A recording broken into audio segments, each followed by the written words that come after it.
ಎಲ್ಲರಿಗೂ ನಮಸ್ಕಾರ. ಎಲ್ಲರಿಗೂ ಹೊಸ ವರ್ಷದ ಶುಭಾಶಯಗಳು.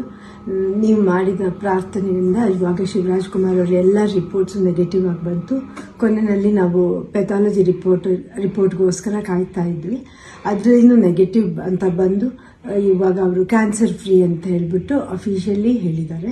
ಆದ್ದರಿಂದ ನಾನು ನಿಮ್ಮ ಪ್ರಾರ್ಥನೆಗಳಿಂದ, ನಿಮ್ಮೆಲ್ಲ ದೊಡ್ಡವರ ಆಶೀರ್ವಾದದಿಂದ ಇವತ್ತು ಶಿವರಾಜ್ ಕುಮಾರ್ ಅವರು ಇಷ್ಟು ಚೆನ್ನಾಗಿರೋಕ್ಕೆ ಸಾಧ್ಯ ಆಯಿತು. ನಾನು ಇದನ್ನು ನನ್ನ ಲೈಫಲ್ಲಿ ಯಾವತ್ತೂ ಮರೆಯೋದಿಲ್ಲ. ಹಾಯ್, ಎಲ್ರಿಗೂ ನಮಸ್ಕಾರ, ಹೊಸ ವರ್ಷದ ಶುಭಾಶಯ. ಭಯ ಆಗುತ್ತೆ, ಯಾಕೆ ಮಾತಾಡ್ಬೇಕಾದ್ರೆ ಸ್ವಲ್ಪ ಎಮೋಷನ್ ಆಗ್ಬಿಡ್ತೀನಿ ಅಂತ. ಯಾಕಂದರೆ ಓಡ್ಬೇಕಾದ್ರೆ ಸ್ವಲ್ಪ ಎಮೋಷನ್ ಆಗಿದೆ. ಭಯ ಅನ್ನೋದು ಇದ್ದೇ ಇರುತ್ತೆ ಮನುಷ್ಯನಿಗೆ. ಬಟ್ ಆ ಭಯ ನೀಗ್ಸಕ್ಕಂತ ಕೆಲವರು ಅಭಿಮಾನಿ ದೇವರುಗಳಿರ್ತಾರೆ, ಕೆಲವರು ಕೋ ಆರ್ಟಿಸ್ಟ್ಗಳಿರ್ತಾರೆ, ಕೆಲವರು ಫ್ರೆಂಡ್ಸ್ಗಳಿರ್ತಾರೆ, ಸಂಬಂಧಿಕರಿರ್ತಾರೆ. ಮೋರ್ ದೆನ್ ದಟ್ ಎಲ್ಲ ಒಂದು ಸ್ಟ್ರಾಂಗ್ ಹೆಡ್ ಪೀಪಲ್, ಡಾಕ್ಟರ್ಸ್ಗಳಿರ್ತಾರೆ. ಆ್ಯಂಡ್ ನಮ್ಮ ಅಲ್ಲಿ ನಮ್ಮ ಕೀಮೋ ಮಾಡಿರೋ ಒಂದು ಡಾಕ್ಟರ್ ಶಶಿಧರ್ ಇರ್ಬೋದು, ದಿಲೀಪ್ ಇರ್ಬೋದು, ಗೀತಾ ಅವ್ರು ಇರ್ಬೋದು, ಐ ಥಿಂಕ್ ಸಾಕಷ್ಟು ನರ್ಸಸ್ ಮಲ್ಯಾದಲ್ಲಿ BK ಶ್ರೀನಿವಾಸ್ ಅವ್ರು ಇರ್ಬೋದು. ಪ್ರತಿಯೊಬ್ಬರು ನಾನು ನೋಡ್ಕೊಂಡಿದ್ದ ರೀತಿ ಇರ್ಬೋದು, ಒಂದು ಅವಾಗ ಸ್ವಲ್ಪ ಆರಾಮಾಗಿರ್ತಿದ್ದೆ. ಇದು ಶೂಟಿಂಗ್ ಮಾಡಿಬಿಡ್ತಿದ್ದೆ. ಅದು ಯಾವ ಜೋಶಲ್ಲಿ ಬಂತು ನನಗೂ ಗೊತ್ತಿಲ್ಲ. ನೋಡೋಕ್ಕೋದ್ರೆ 45 ಸಿನಿಮಾ, ಇಡೀ ಸಿನಿಮಾ ಕೀಮೋಲೆ ನಾನು ಕ್ಲೈಮ್ಯಾಕ್ಸ್ ಫೈಟ್ಲ ಮಾಡಿದ್ದು. ಅದು ಹೆಂಗೆ ಮಾಡಿದ್ನೋ RV ವರ್ಮನ್ಗೆ ಹೋಗ್ಬೇಕು ಅವ್ರು. ಸೊ ಅದು ಭಯದೇನೋ ಆಯಿತು. ಹೊರಡೋ ಡೇಟ್ ಹತ್ರ ಬರ್ತಾ ಟೆನ್ಷನ್ಗಳು ಜಾಸ್ತಿ ಆಯಿತು. ಲಾಸ್ಟ್ಲಿ ಏನು ಮಾಡೋದು, ಎಲ್ಲರೂ ಫ್ರೆಂಡ್ಸ್ಗಳಿದ್ದಾರೆ ನನ್ನ ಜೊತೆಲಿ. ನನ್ನ ಫ್ರೆಂಡ್ಸ್, ಚೈಲ್ಡ್ಹುಡ್ ಫ್ರೆಂಡ್ಸ್ ಇರ್ಬೋದು, ಶೇಖರ್, ವಿಜಯ್ ಪ್ರಸಾದ್, ಆಲ್ಮೋಸ್ಟ್ ಎಲ್ಲ ಕೀಮೋ ಇದ್ರ ಜೊತೆಲಿ. ಆ್ಯಂಡ್ ನಟ ಅಂತ ನನ್ನ ಕಸಿನ್ ಒಬ್ಬ ಇದ್ದ. ಅಫ್ಕೋರ್ಸ್ ಗೀತಾ ಯಾವಾಗಲೂ ಜೀವನದಲ್ಲಿ ಶಿವಣ್ಣ ಇದ್ದರೆ ಗೀತಾ ಇದ್ದರೆ ಶಿವಣ್ಣ ಇಲ್ಲವೇ ಇಲ್ಲ. ಯಾಕಂದರೆ ಒಂದು ಸಪೋರ್ಟ್ ಯಾವತ್ತೂ ನನಗೆ ಬೇರೆ ಯಾರ ಕೈಯಲ್ಲಿ ಸಿಗುತ್ತೋ ಗೊತ್ತಿಲ್ಲ, ಬಟ್ ನನಗೆ ಸಿಗುತ್ತೆ. ಅದೊಂದು ನನ್ನ ಮಗಳು ನಿವಿ, ದಿಲೀಪ್ ಅವರು, ನಿಶು ಇರ್ಬೋದು. ಆ್ಯಂಡ್ ಅದೇ ರೀತಿ ನಿವಿ ಫ್ರೆಂಡ್ ಒಬ್ಬ ಅದನ್ನು ಪ್ರಶಾಂತ್ ಅಂತ ಅಷ್ಟೇ, ಐ ಕಾಂಟ್ ಫರ್ಗೆಟ್.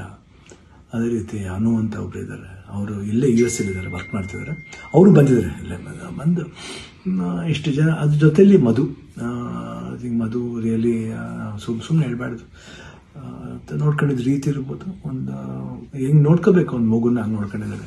ಮನೋಹರನವರು, ದೇವರೇ ಅವರು ಮಾತಾಡೋ ರೀತಿ ಇರ್ಬೋದು, ಎಷ್ಟು ಒಂದು ಎಲ್ಲೋ ಒಂದು ಕಡೆ ನಮ್ಮ ಒಂದು ಸಂಬಂಧ ಇದೆ ಅಂತ ಕಾಣುತ್ತೆ. ಎಷ್ಟೋ ಮಾತುಗಳಲ್ಲಿ ಒಂದೇ ಥರ ಒಂದು ವಿಶೇಷತೆ ಇತ್ತು ನಮ್ಮಿಬ್ಬರು, ಒಂದು ಭಾವನೆ. ಕರೆಕ್ಟಾಗಿ ಅಲ್ಲಿ ನೋಡ್ಕೊಂಡಿದ್ದವ್ರು ಇರ್ಬೋದು, ಪ್ರತಿಯೊಂದು ಸ್ಟಾಫ್ಸ್ ಇರ್ಬೋದು, ನಮ್ಮ ಬ್ಯಾಪ್ಟಿಸ್ಟ್ ಹಾಸ್ಪಿಟಲ್ ಅಲ್ಲಿ, ಮಯಾಮಿ ಕ್ಯಾನ್ಸರ್ ಸೆಂಟ್ರಲ್ಲಿ ಎಲ್ಲರೂ ನಮ್ಗೆ ಇನ್ನೊಂದು ತಾಯಂದಿರ್ತಾರೆ. ಅವರೆಲ್ಲ ಅಷ್ಟು ಈಸಿಯೆಲ್ಲ ಮಾಡೋಕ್ಕೆ ಒಂದು ದೊಡ್ಡ ಆಪ್ರೇಷನ್. ಎಲ್ಲ ಅನ್ಕೊಂಡಿದ್ರೆ ಕಿಡ್ನಿ ಟ್ರಾನ್ಸ್ಪ್ಲಾಂಟ್ ಅದೆಲ್ಲ ಏನಿಲ್ಲ, ಸಿಂಪಲ್ ಯೂರಿನರಿ ಬ್ಲ್ಯಾಡ್ರನ್ನ ತೆಗೆದಿದ್ದಾರೆ. ಇವಾಗ ಹೊಸ ಬ್ಲ್ಯಾಡ್ರ್ ನನಗಿದೆ ಅಷ್ಟೇ. ಎಲ್ಲರೂ ಕನ್ಫ್ಯೂಸ್ ಮಾಡ್ಕೋಬೇಡಿ, ಇದೇ ನಡೆದಿರೋದು. ಯಾಕಂದ್ರೆ ನಾವು ಡೀಟೇಲೆಲ್ಲ ಹೇಳಕ್ಕೆ ಹೋದ್ರೆ ಎಲ್ಲರೂ ಗಾಬರಿ ಆಗ್ತಾರೆ ಅಂತ ಒಂದು ಭಯ ಅಷ್ಟೇ. ಗಾಬರಿ ನಮಗಿರಲಿ, ನಿಮ್ಗೆ ಸ್ವಲ್ಪ ತೆಳುವು ಮಾಡೋಣ ಅಂತಿದ್ದು. ಬಟ್ ನಮಗೆಲ್ಲ ಇದ್ರೂ ನೀವು ಜೊತೆಲಿದ್ರಿ ಅನ್ನೋದೇ ಒಂದು ದೊಡ್ಡ ಒಂದು ಭಾವನೆ.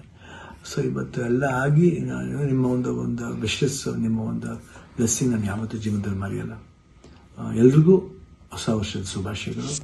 ಚೆನ್ನಾಗಲಿ. ನಾನು ತಿರ್ಗಾ ಹೊಸ ವರ್ಷದಲ್ಲಿ ಬರ್ತೀನಿ ಖಂಡಿತ. ಆ್ಯಂಡ್ ಅವ್ರು ಡಾಕ್ಟರ್ ಹೇಳಿದ್ದಾರೆ, ಇನ್ನೊಂದು ಫಸ್ಟ್ ಒಂದು 1 ಮಂತ್ ಸ್ಲೋ ಆಗಿ ಹೋಗಿ, ಆಮೇಲೆ ಮಾರ್ಚ್ ಮೇಲೆ ಆಸಿಟಿಸ್ ನಿಮ್ಮ ಮಾಮೂಲಿ ನಿಮ್ದೇನಿದೆ ಚಾಳಿ ಬಿಚ್ಕೊಳ್ಳಿ ಅಂತ ಹೇಳಿದ್ದಾರೆ. ಖಂಡಿತ ಬಿಡ್ತೀನಿ, ಬಿಡಲ್ಲ ನಾನು. I'll be back and I always B Shivanna. ಅವಾಗ ಹೆಂಗಿದ್ನೋ ಇವಾಗಲೂ ಅದಕ್ಕಿಂತ ಡಬಲ್ ಪವರ್ ಇದ್ದೇ ಇರುತ್ತೆ. ಡ್ಯಾನ್ಸಿಂಗ್ಲೇ ಇರ್ಬೋದು, ಫೈಟಿಂಗ್ಲೇ ಇರ್ಬೋದು, ಲುಕ್ಲೇ ಇರ್ಬೋದು, ಎಲ್ಲಾದ್ರಲ್ಲೂ ಖಂಡಿತ ನಿಮ್ಮ ಆಶೀರ್ವಾದ ಹೆಂಗಿದೆ ಇರೋವರೆಗೂ ನಾನು ಖಂಡಿತ ಇದ್ದೇ ಇರ್ತೀನಿ. ನಿಮ್ಮ ಒಂದು ಈ ಪ್ರೀತಿ ವಿಶ್ವಾಸ ನಾನು ಯಾವತ್ತೂ ಮರೆಯಲ್ಲ. ಎಲ್ಲರೂ ಅಷ್ಟೇ, ಅಲ್ಲಿ ನಮ್ಮ ಪ್ರೊಡ್ಯೂಸರ್ಸ್ ಇರ್ಬೋದು, ಆ್ಯಂಡ್ ಅಭಿಮಾನಿ ದೇವರುಗಳಿರ್ಬೋದು, ನಮ್ಮ ಕೋ ಆರ್ಟಿಸ್ಟ್ಗಳಿರ್ಬೋದು, ಎಲ್ರಿಗೂ love you all. Happy new year. ನಮಸ್ಕಾರ.